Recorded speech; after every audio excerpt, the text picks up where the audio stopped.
Club के सभी बच्चे फुटबॉल खेल रहे थे। ये वह दिन था जब बच्चों की एक फुटबॉल टीम ने यह डिसाइड किया कि वह अपने फ्रेंड का बर्थडे एक अलग अंदाज में सेलिब्रेट करेंगे और डिसाइड करते हैं कि सभी थाम लुआंग केव में एडवेंचर करने जाएंगे और वहीं उसका बर्थडे सेलिब्रेट करेंगे। ये केव थाईलैंड के पोंगपा विलेज में लोकेटेड है, जो कि 10 किलोमीटर से भी ज्यादा तक फैली हुई है और 85 मीटर तक गहरी है, जो कि बड़े बड़े लाइमस्टोन के पहाड़ों के अंदर है। इसके अंदर जाना काफी एडवेंचर भरा हो सकता है, लेकिन उतना ही खतरनाक भी। बच्चे ये डिसाइड करते हैं कि इस प्लान के बारे में कोई भी अपने घर पर किसी को नहीं बताएगा, और यही उनकी लाइफ की सबसे बड़ी गलती थी, क्योंकि इन बच्चों के साथ अब जो होने वाला था वह उन्होंने कभी सोचा भी नहीं होगा। ये टोटल 12 बच्चे थे, जिनकी उम्र 11 से 16 साल के बीच की थी, जिन्होंने ये बर्थडे सेलिब्रेशन का भयानक प्लान डिसाइड किया था और इस प्लान में अपने 25 साल के कोच को भी शामिल कर लिया था। फिर वो सब अपनी अपनी बाइसिकल पर बैठकर थाम लुआंग केव पर पहुंच गए और अपनी अपनी बाइसिकल्स और बैग्स को केव के बाहर रखकर केव को एक्सप्लोर करने के लिए चल दिए, ये सोचकर कि अभी बस थोड़ी देर की तो बात है। कोच के लिए ये कोई नई बात नहीं थी, क्योंकि वो इस केव में कई बार 8 किलोमीटर से भी ज्यादा तक अंदर जाकर केव की एक वॉल पर अपने नए फुटबॉल टीम के प्लेयर्स का नाम वॉल पर लिखते थे। तो इन्होंने यही सोचा कि वहां जाकर ही इसका बर्थडे सेलिब्रेट किया जाए। उनके पास बस टॉर्च थी और कुछ नहीं, क्योंकि इन्होंने सोचा कि बस 1 घंटे के अंदर अंदर हम सब बर्थडे सेलिब्रेट करके बाहर आ जाएंगे। लेकिन बाहर मौसम खराब होने लग गया और बारिश आना शुरू हो गई थी। लेकिन उन बच्चों को इस बात का जरा सा भी अंदाजा नहीं था, क्योंकि वह रात को केव के बहुत अंदर तक चले गए थे, जिससे बाहर क्या हो रहा है उनको कोई खबर नहीं थी। काफी समय बीत गया था और बच्चों के पेरेंट्स भी अब चिंता में आ गए थे कि आखिर इतना लेट हो गया और बच्चे अभी तक फुटबॉल खेलकर घर नहीं लौटे। बच्चे केव के अंदर थे तो उनके फोन्स में सिग्नल्स भी नहीं आ पा रहे थे, जिसके चलते पेरेंट्स उनसे कम्युनिकेट भी नहीं कर पा रहे थे और उनको कोई अंदाजा नहीं था कि उनके बच्चे कहां पर हैं। लेकिन जब उन्होंने फुटबॉल क्लब में पूछा तो उन सबको ये पता चला कि उनके बच्चे थाम लुआंग केव में एडवेंचर करने के लिए गए हैं, जिसे सुन के वो सब बहुत घबरा गए।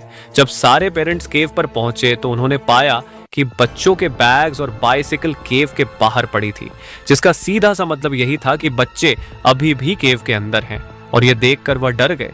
लेकिन जब उन्होंने केव को देखा तो उन्होंने पाया कि बारिश के कारण केव में जोर से पानी भरते जा रहा था और केव पानी से भर गई थी, जो कि बहुत ही चिंता की बात थी, क्योंकि जुलाई में जब मानसून आता है तब ये केव पूरा पानी से भर जाता है, जिससे हर साल बहुत सारे लोग यहाँ पर मर जाते हैं।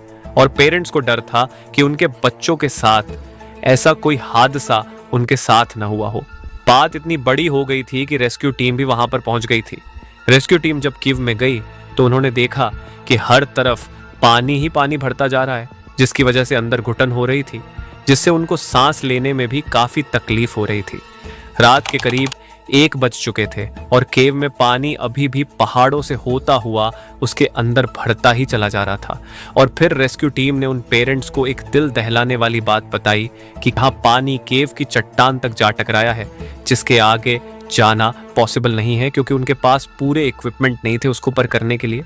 तो उन रेस्क्यू टीम ने यह डिसाइड किया कि फिलहाल इस ऑपरेशन को यही रोकना होगा, यानी कि अगर वो बच्चे जिंदा है तो उन्हें यही रात बितानी पड़ेगी। रेस्क्यू टीम ने जब इस केव का मैप देखा तो उन्हें पता चला कि केव के कुछ पॉइंट कुछ ऐसे हैं जो कि बहुत ही ज्यादा डीप है, जहां पानी भरा होगा, लेकिन कुछ पॉइंट काफी ऊंचे हैं। तो शायद ऐसे किसी पॉइंट पे जहां पानी अभी तक नहीं भरा हो, वहां वह बच्चे जिंदा बैठे हो और अपनी मदद के लिए इंतजार कर रहे हो। अब तक पूरी रात इस केव में पानी भरता ही चला गया, और जैसे ही सुबह हुई तो रेस्क्यू टीम ने सबसे पहले केव को खाली करने के लिए हैवी ड्यूटी पंप्स वहां पर लगा दिए, जिससे कुछ हद तक केव से पानी खत्म हो सके। उन्होंने सोचा कि इंसान बिना खाने के तो रह सकता है। ऐसे कहने को तो उनके पास पानी भरपूर मात्रा में था, लेकिन वो पानी पीने के काबिल नहीं था। तो उन बच्चों की कोच ने उन बच्चों को यह बताया कि जो पानी चट्टानों से सीधा टपक रहा है वो एकदम साफ पानी है, जो कि पीने के लायक है। लेकिन बाहर रेस्क्यू टीम को यह डर था कि जहां वह बच्चे फंसे होंगे वहां ऑक्सीजन की कमी होगी, जिससे उन बच्चों को काफी तकलीफ सहनी पड़ेगी। रेस्क्यू टीम ने पाया कि इस केव के मैप में एक पॉइंट ऐसा था जहां उन बच्चों के होने का चांस बहुत ही ज्यादा था, और वो पॉइंट था पटाया बीच। लेकिन प्रॉब्लम यहां पर यह थी कि यह पॉइंट केव की एंट्रेंस से 4 किमी तक अंदर था। फिर उन रेस्क्यू टीम ने ये निर्णय लिया कि अब एक ही तरीका है उन बच्चों तक पहुंचने का, जो कि था कि प्रोफेशनल ड्राइवर्स को इसके अंदर भेजा जाए, जो कि ये डिस्टेंस ट्रेवल करके उन बच्चों के पास पहुंचेंगे। फिर थाईलैंड की गवर्नमेंट ने प्रोफेशनल नेवी ड्राइवर्स को वहां पर भेजा, जो कि ऐसे मिशंस करना बखूबी जानते थे। अब तक इन बच्चों को उस केव में फंसे हुए पूरे 24 घंटे बीत गए थे, और जैसे जैसे समय बीतता जा रहा था वैसे वैसे उन बच्चों के जिंदा रहने के चांसेस भी कम हो रहे थे। इसीलिए ड्राइवर्स ने स्विम करना शुरू किया। लेकिन ये 4 किमी की डिस्टेंस को ट्रेवल करना एक दिन का काम नहीं था, क्योंकि इस केव का लेआउट काफ़ी डिफिकल्ट था। जैसे जैसे वो ड्राइवर्स अंदर जाते जा रहे थे वैसे वैसे वह पानी बहुत ही ज़्यादा गंदा और मैला होता जा रहा था। एक पॉइंट ऐसा आया जहां पर उनको अपने हाथ भी नहीं दिख रहे थे। ये ड्राइवर्स अपने साथ एक रस्सी को भी छोड़ते जा रहे थे, जिससे वापस आने में आसानी हो। उनके लिए अंदर जाना बहुत ही मुश्किल था, लेकिन बाहर वह इस रस्सी के सहारे आसानी से आ पा रहे थे। करीब 2 दिन बाद वे एक ऐसे पॉइंट पर पहुंच गए थे जहां पानी नहीं था। अच्छी बात यह थी कि इस पॉइंट पर किसी भी बच्चे की डेड बॉडी नहीं मिली, लेकिन इसका मतलब यह था कि बच्चे अभी भी बहुत दूर हैं। हालांकि ये ड्राइवर्स थे तो बहुत एक्सपर्ट, लेकिन इनको केव रेस्क्यू का जरा सा भी एक्सपीरियंस नहीं था, जिस वजह से इनको हर एक कदम उठाने में काफी समय लग रहा था। उन बच्चों को फंसे अब 4 दिन बीत गए थे और बाहर रेस्क्यू टीम ने कैंप लगा लिया था, और वहां पर इंटरनेशनल मीडिया भी पहुंच गई थी, जो कि हर पल पल की खबर लाइव बता रही थी, जिससे पूरी दुनिया अब बस यही इंतजार कर रही थी कि वह बच्चे सही सलामत बाहर आ जाए। और मीडिया के दिखाए गए कवरेज से पूरी दुनिया के डाइव एक्सपर्ट्स भी यहाँ पर आने लग गए थे, लेकिन अभी तक वो ड्राइवर्स ज्यादा आगे नहीं पहुंच पा रहे थे, जिसके चलते अब वक्त आ गया था कि केव रेस्क्यू एक्सपर्ट्स को बुलाया जाए। तो फिर ब्रिटिश केव रेस्क्यू एक्सपर्ट्स को बुलाया गया। तो उन्होंने आते ही सबसे पहले ये कहा कि पहले केव के पानी को खाली करने का काम और तेजी से किया जाए, जहां पर सिर्फ पहले एंट्रेंस पॉइंट से पानी खाली किया जा रहा था। अब वहीं दूसरे एंट्रेंस पॉइंट से भी बड़े बड़े पंप्स की मदद से ये पानी खाली किया जा रहा था। देखते ही देखते केव से पानी निकलने लगा, और केव के पहले 800 मीटर से पानी निकल चुका था, और ये वही पॉइंट था जहां पर ब्रिटिश रेस्क्यू टीम ने अपने कैंप्स लगा लिए, जिसे चैम्बर 3 का नाम दे दिया गया। बहुत सारे ऑक्सीजन सिलेंडर्स और बाकी इक्विपमेंट चैम्बर 3 तक लाए जा चुके थे, क्योंकि अब रेस्क्यू ऑपरेशन यहीं से शुरू होना था। बच्चों को गायब हुए अब पूरे 10 दिन बीत चुके थे। डाइवर्स उस मैले पानी से होते हुए आगे बढ़ने लगे। अब वह उस जगह के काफी करीब पहुंच गए थे जिसे पताया बीच कहा जाता था, और यहीं पर उन बच्चों के मिलने के चांसेस थे। लेकिन जब वो उस पॉइंट की सरफेस पर पहुंचे तो उन्होंने देखा कि वहां किसी भी बच्चे का नामो निशान नहीं था। अब इस पॉइंट पर उन ड्राइवर्स के पास बस इतनी ही ऑक्सीजन बच गई थी, जितना कि वह सब वापस चैम्बर 3 तक पहुंच पाए। अगर अब और आगे जाएंगे तो उनके पास ऑक्सीजन खत्म हो जाएगी, जिससे वह वापस नहीं आ पाएंगे। लेकिन उन डाइवर्स में से एक डाइवर्स ने हिम्मत दिखाई और वह थोड़ा और आगे गया। 1000 फीट आगे जाने पर उसको एक ऐसा पॉइंट मिला जहां पर पानी नहीं था, और थोड़ा और आगे जाने के बाद उसने देखा कि सारे बच्चे पिछले 10 दिनों से इस पॉइंट पर बैठे थे। और जब उन बच्चों ने इस डाइवर को देखा तो उनकी खुशी का ठिकाना नहीं था। लेकिन सबसे चुनौती भरा काम यह था कि इन 13 बच्चों को वापस कैसे ले जाया जाए, क्योंकि इतने एक्सपर्ट डाइवर्स को भी 10 दिनों का समय लग गया इस पॉइंट पर पहुंचने में। तो वो इन कमजोर बच्चों को वापस एंट्री पॉइंट पर कैसे ले जाएं, क्योंकि इन बच्चों ने पिछले 10 दिनों से कुछ नहीं खाया था। बस चट्टानों में से आने वाला पानी पीकर ये जैसे तैसे सरवाइव कर रहे थे। इसी वजह से उन बच्चों में काफी वीकनेस भी आ गई थी, और वह इस काबिल नहीं थे कि इतनी डिस्टेंस को वह ड्राइव करके पार कर सके। लेकिन जब इस खबर का पता बाहर बैठे पेरेंट्स को चला तो मानो इनके लिए इतने दिनों का पल पल का डर उनके लिए गायब हो गया था। और मीडिया की मदद से यह खबर पूरी दुनिया में फैल चुकी थी कि 10 दिन से बच्चे बिना खाए अभी भी जिंदा इस केव में मौजूद हैं। लेकिन जो बाहर डाइवर्स बैठे थे उन्होंने बताया कि इन बच्चों को ढूंढना न इस मिशन का सबसे आसान काम था। सबसे मुश्किल हमारे लिए यह होगा कि इन बच्चों को सही सलामत बाहर कैसे लाया जाए। लेकिन इसी बीच उन बच्चों को सबसे पहले खाना दिया गया, और थाईलैंड के एक डॉक्टर को अंदर भेजा गया जिन्होंने उन बच्चों की मरहम पट्टी की।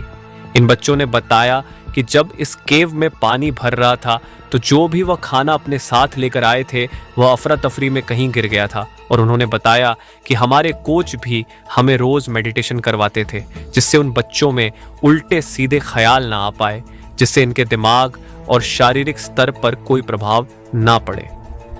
डाइवर्स ने देखा कि बाहर के मुकाबले यहाँ केव में 15% कम ऑक्सीजन थी और उनका मानना था कि यह स्तर अगर 2% और कम हुआ तो इन बच्चों को एक एक करके अपनी जान से हाथ धोना पड़ जाएगा और ऐसा ना हो। इसीलिए उन्होंने जैसे तैसे करके एक एक ऑक्सीजन सिलेंडर को उस जगह पहुंचाया जहां वो बच्चे फंसे हुए थे। डाइवर्स एक एक करके सिलेंडर्स लेके आ रहे थे। इसी बीच एक हादसा हो गया जो कि किसी ने नहीं सोचा होगा। दरअसल रेस्क्यू ऑन ऑपरेशन के 14वें दिन रात 1 बजे एक डाइवर और ऑक्सीजन सिलेंडर बच्चों को देकर वापस चेंबर 3 की तरफ आ रहा था कि तभी उसने अपने आप को पानी में छोड़ दिया। ये देख उसके पीछे वाले डाइवर्स जब ये देखा तो वह उसे खींचकर चेंबर 3 तक ले आया, जहां ये देखा गया कि वो डाइवर सांस नहीं ले रहा था। तो तुरंत उसे एम्बुलेंस के जरिए हॉस्पिटल रवाना किया गया, जहां उसने अपना दम तोड़ दिया। इस डाइवर का नाम था समन गुणन और यह थाईलैंड नेवी का रेस्क्यू डाइवर था। सारे रेस्क्यू डाइवर में एक शौक की घड़ी आ गई थी और उन बच्चों के लिए ये एक बहुत ही दुख भरी बात थी कि अब वह इस केव को कैसे पार करेंगे। अब रेस्क्यू टीम को एक ऐसा प्लान चाहिए था जिससे ये बच्चे आसानी से बाहर आ जाए। पहले ये डिसाइड किया गया कि जहां बच्चे हैं वहीं ऊपर से ड्रिल करके उनको बाहर लाया जाए, लेकिन इसको करने में उनको 1 महीना भी लग सकता था। भले ही समय ज्यादा लगता, लेकिन यहाँ पर प्रॉब्लम ये थी कि अगर एक भी छोटी बड़ी गलती हो गई तो ये केव ढह सकती है, जिससे वो बच्चे मर सकते हैं। फिर उन्होंने सोचा कि क्यों ना मानसून खत्म होने तक का इंतजार किया जाए, जिसको खत्म होने में अभी 2 महीने का समय था, जिससे पानी कम हो जाएगा और उन बच्चों को आसानी से बाहर भी लाया जा सकता है। लेकिन मानो प्रॉब्लम्स तो उनके सर पर चढ़ गई थी, क्योंकि उनको जब वेदर रिपोर्टर से यह पता चला कि अगले हफ्ते नॉर्थर्न थाईलैंड में एक भयानक तूफान आने वाला है, जिसका पता जब रेस्क्यू टीम को पड़ा तो मानो उनके होश ही उड़ गए, क्योंकि केव पहले से ही इतना पानी से भरा हुआ था और अगर और बारिश हुई तो यह केव पूरा पानी से भर जाएगी, जिसके बाद इन बच्चों को बचाना नामुमकिन हो जाएगा। इसीलिए उनका अपना मानसून के चले जाने तक का प्लान बदलना पड़ा और कोई ऐसा प्लान तुरंत सोचना था जो कि उस तूफान से आने से पहले इन बच्चों को बचा सके। और एक प्लान यही था कि पानी के जरिए ही इन बच्चों को बाहर लाया जाए। लेकिन अगर इन बच्चों को डाइव करवाया गया तो शायद वह इतनी दूरी तय करते करते डर गए तो दिक्कत आ जाएगी। इसलिए एक ऐसा प्लान बाद में सोचा गया जिस पर सभी रेस्क्यू टीम्स ने एग्री कर लिया था। वैसे ये प्लेन था तो बहुत रिस्की, लेकिन तूफान से पहले इन बच्चों को बचाने का यही एकमात्र तरीका था। तो 10 जुलाई 2018 ये रेस्क्यू ऑन ऑपरेशन का 18वां दिन था, जब सुबह सुबह डॉक्टर रिचर्ड हैरिस, जो कि एक केव ड्राइवर भी थे, वो उन बच्चों के पास पहुंचे और एक एक करके हर एक बच्चे को एनेस्थीसिया दिया गया। वैसे ये एनेस्थीसिया तो सर्जरी के दौरान दिया जाता है जिससे पेशेंट को नींद आ जाए, लेकिन उनको बस उस अमाउंट का एनेस्थीसिया उन बच्चों को देना था जिससे उन बच्चों को नींद भी ना आए, लेकिन उनका दिमाग किसी भी खतरनाक या खौफ पर रिएक्ट ना करे। एनेस्थीसिया देने के बाद उन लड़कों को एक फुल स्टेज मास्क पहनाया गया, जिसमें से पानी तो अंदर नहीं जा सकता था, लेकिन एक पाइप के जरिए उनके पास पर्याप्त ऑक्सीजन जा रही थी।